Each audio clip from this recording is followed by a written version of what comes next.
Okay, here we are again. Now what I'm going to do this time is just turn the fan down a little. I've got the window closed because I've got construction work going on across the road and it's really noisy. And as soon as I close the window, that's when the room heats up. So I've got two fans, one on either side of me, running at full speed. Q&A with RDPproject.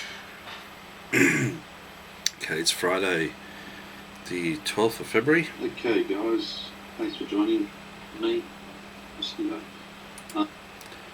So instead of using my laptop camera, which I did last time, which was a little dark, I'm using the Canon PowerShot S5. And 1, 2, 3, 4, 5, 6. I've only got 7 questions, so better than none. Okay, Phantom of Australia. Hi mate, how should I approach a whole gun ownership thing with my better half? I'm testing waters to see how she feels about it. Maybe you have a tip to those family members into the idea of a gun in the house. I must mention all I want to do is shooting on a range with a rifle. Bit hard in the north of Brisbane from what I've been told. I think there may be a word missing there. Maybe you have tips to ease family members into the idea of a gun in the house. Okay, no, that's right. Depends what sort of shooting you want to do, whether it's rifle or pistol. There are both rifle and pistol clubs up in Caboolture. There's also a Western shooting club in Caboolture as well, where you dress up as a cowboy or Indian or whatever you want to dress up as, and you shoot like Western style lever action rifles and old side-by-side shotguns. And you can also do like the old Colt Peacemaker revolver shooting. Up at Caboolture there's also a skeet shooting club, like clay pigeon shooting. There's a couple of rifle ranges, I believe. The pistol range also does standard pistol shooting and target shooting, I think. So what you can do is, so Phantom of Oz, I would go up there and actually look into it and go have a talk to the members and actually ask them about how to approach or how to bring the topic up with regards to your family members. And the whole thing about a gun in the house, well, some clubs do offer a service where you can actually leave your gun, if you purchase your own, you can leave your gun actually in the club safe. And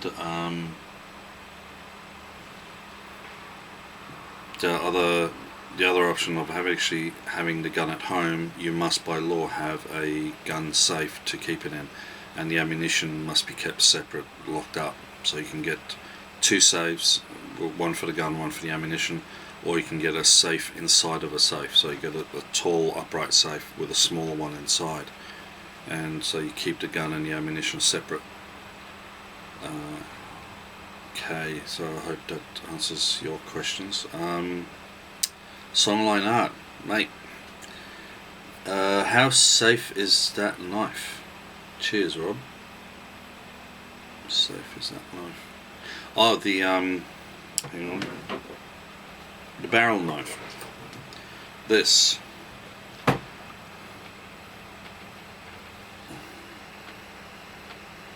It has a little locking mechanism to get it out. You press that down and you pull, and when it goes in, it locks in place. So when you pull it out,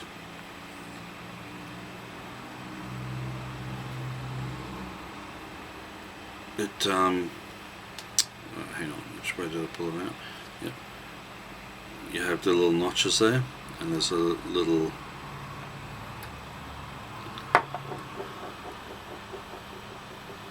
recess there is where that little notch fits into it.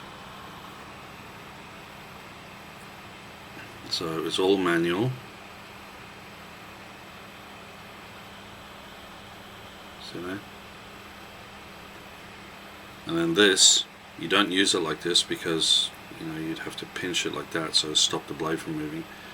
And this goes back into the handle. So then you have your knife, and it's quite strong because it's pushing up against this steel collar, so it's not going to go anywhere. It's not going to close on your hand because it physically cannot close on your hand. So it is very safe, if that's what you mean.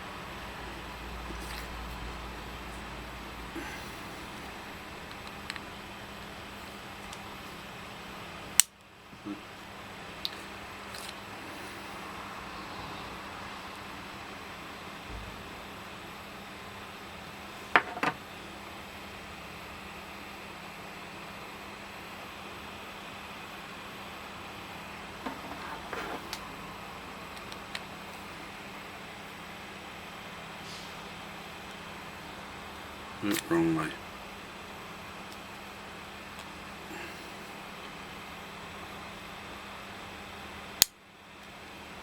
There you have it. Barrel knife. Obviously because of its shape. Kind of looks like a barrel.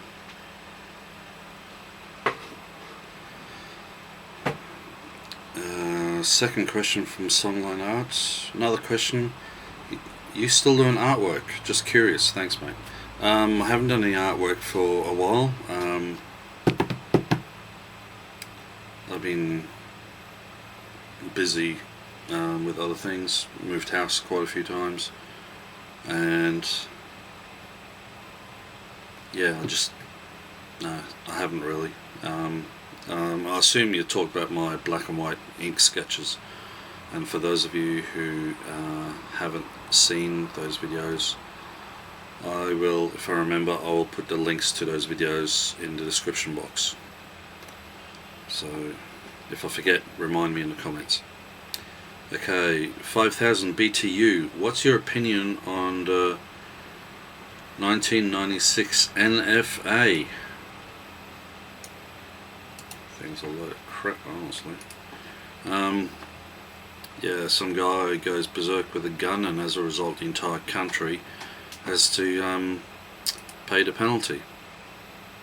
I remember back in the 80s I bought a 22 bolt action rifle from a local gun shop, and it came with a carry bag, and I walked out of the gun shop and walked straight up to my friend's house, which was about a kilometre up the road, to show him.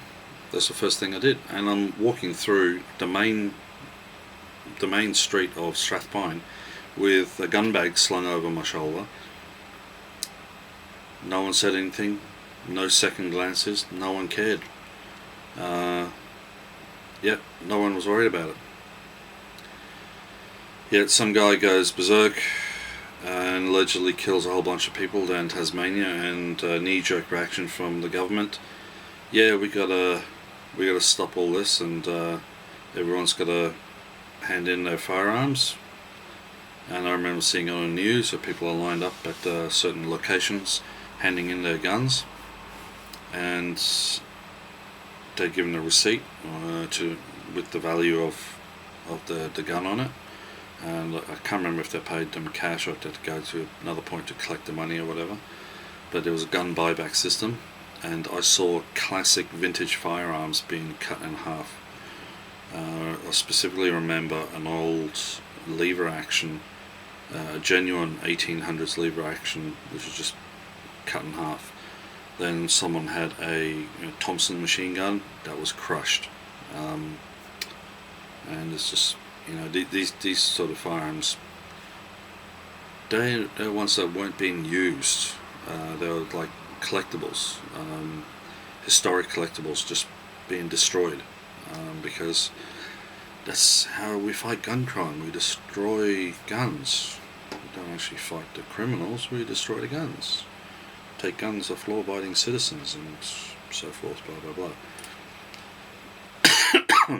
So yeah, I didn't like it, but hey, it's the citizens of this country that voted that government in. So what can you say?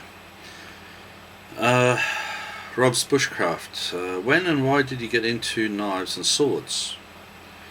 When and who inspired you to get out and enjoy the outdoors? Have you got a video on the barrel knife? All the best, Rob.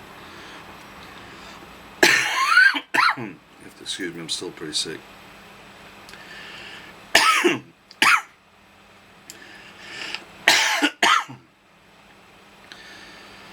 When and why did you get into knives and swords? Knives, I've been interested in knives for as long as I can remember. Got my first knife when I was about 6 or 7, and I lived in Denmark at the time, in a small town called Tistorp, just north of Esbjerg. And all the kids had knives, whether it be a fixed blade or a pocket knife. We all had knives because they were tools. It wasn't so much we had a knife because it was a knife, you know. We had folding knives, we had fixed blade knives, you know, all sorts. And you know, folding knives and everything that we had, they were tools. We used them for carving sticks and making bows and arrows by getting a piece of wood and carving it, so put a string on it and then get some thinner bits of wood, putting tips on them and then cutting a groove at the end, and you have an arrow. We built cubby houses, we built lean-to shelters and all sorts of stuff, you know, back before bushcraft was bushcraft.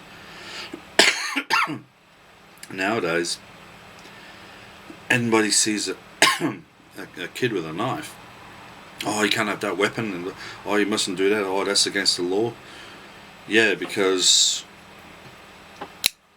they see it as a weapon, whereas everyone watching this video will see it as a tool, not a weapon. That's the difference. It's the mentality of it. The bushcraft world, the wilderness survival world, we don't carry knives as weapons. We carry knives because they're an essential part of our kit. You can go into the wild, and if you're carrying just one knife, nothing else, with the right sort of training and the right sort of excuse me, right sort of training, and in the right environment and so forth, you can survive. You can build a shelter, you can build traps, you can catch dinner, you can create a fire. Even if you haven't got a knife, find some rocks and then find a larger rock, smash the smaller rocks onto the larger rock. They splinter and shatter. You got yourself cutting edge. So to us, knives are tools, not weapons. And swords, what was my first sword? My first proper sword, I had, you know, I had the samurai katana replicas back in the 80s, but they were just like, you know, alloy. You could just grab the blade and you could just bend it, no problem. My first collectible was actually my katana from Highlander. Now, the film Highlander, I believe, came out in 84. And since then, Highlander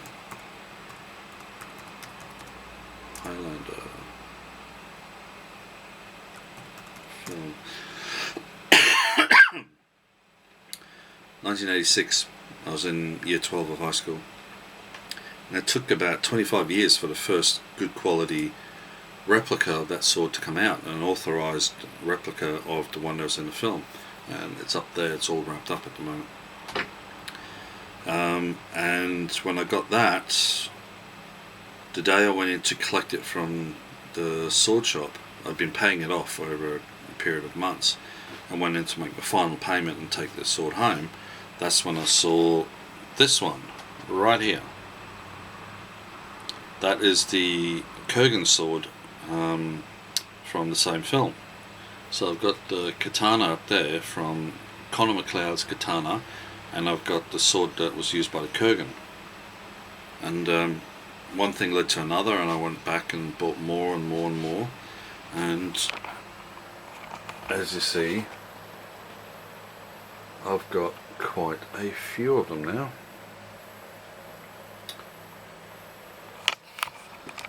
So yeah, one thing led to another, and before I knew it, now I've got 1, 2, 3, 4, 5, 6, 7, 8, 9, 10, 12, 13, 14, 15, 16, 17, 18, 19, I thought I had 20. Oh well. Well, 20 including the parang machete.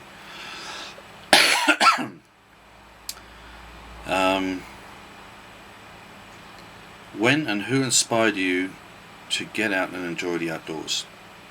Well, that was myself. As a young kid living in Denmark, I joined the Scouts, and it didn't last very long because I didn't like the sort of regimented regime of, you know, oh, you have to do this and you have to do that and you got to do this, and you know, it's only for a couple of hours each week.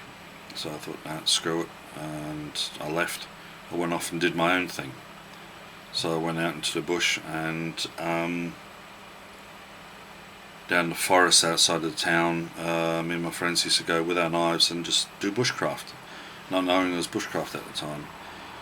But I've always liked the outdoors, so I can't sit still for too long. Like, I've been trapped in this house pretty much a week and a half now because I've been sick and I've hated it. The only time I've gone out is go to the supermarket to get supplies.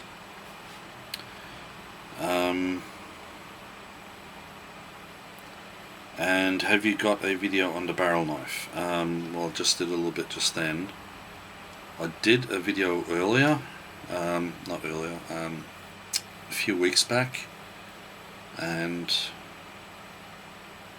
yeah, if I remember, I'll also add the link in the description. Next question from Steve. Look, I'm first here.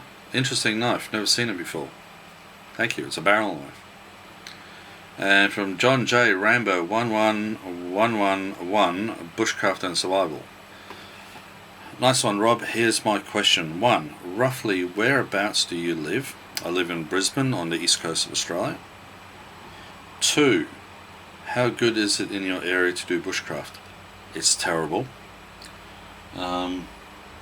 There are a few bits of natural bushland around here, but the Australian bush, to be honest with you, Malk, I hate it. I really do. The Australian bush is dry, it's spindly, there's no such thing as a straight stick. Everything is piddly-piddly.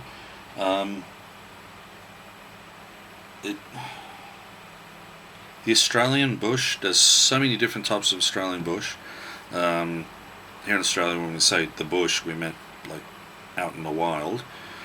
Further up north, you got semi and tropical bushland, and you got tropical forests up in the mountains. You got dense sort of woodland down south. You got dry, spindly stuff out west. Actually, all the suburban parks around here, all manicured grass, and all of the natural bush areas. I'm not sure if this will work. That's the view out my window. Hold on a second. See if I can zoom in for you. Over in the distance there, all of that there was farming land with cattle on it, and in the next few months there's going to be 300 homes built there.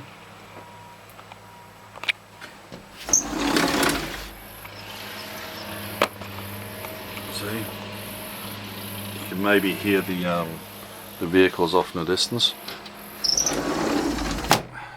But even over there, it looks green and lush, but it's not actually. You go over there, the grass is green, the trees are green, but the actual bushland is spindly and dry, and most of the stuff around here is covered with a noxious weed called lantana, which is bloody awful. You can't walk through lantana. It's dense. It's a noxious weed. I don't know which country it originated from, but all of the bushland here in Australia is slowly being consumed by it. And it can grow up to, the bushes can grow up to 8-10 feet tall, and it just spreads like a cancer. So any open bush areas in the forest and everything like that has slowly been taken over by lantana. Kind of like the weed that you saw in War of the Worlds, it just spreads like a cancer. It's horrible. Okay, question 1, roughly where do you live? Question 2, how good is it in your area to do bushcraft? And I got to do a weird one. 3, if you were stranded on a deserted island and you had to eat one of your own body parts, what would it be? Looking forward to the answer, mate.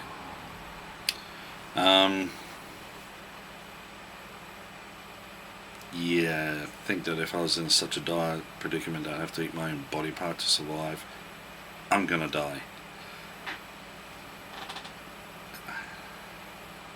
If it could be surgically removed with an anesthetic and you didn't feel a thing, and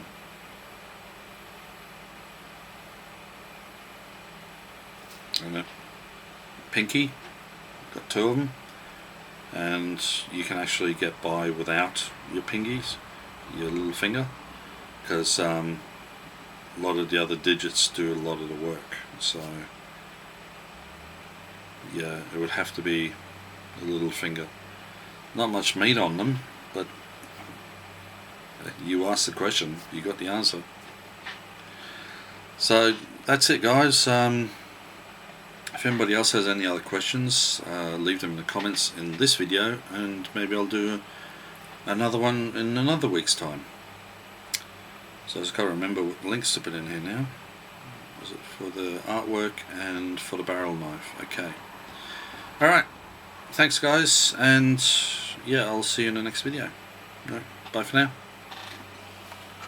Where's that off button?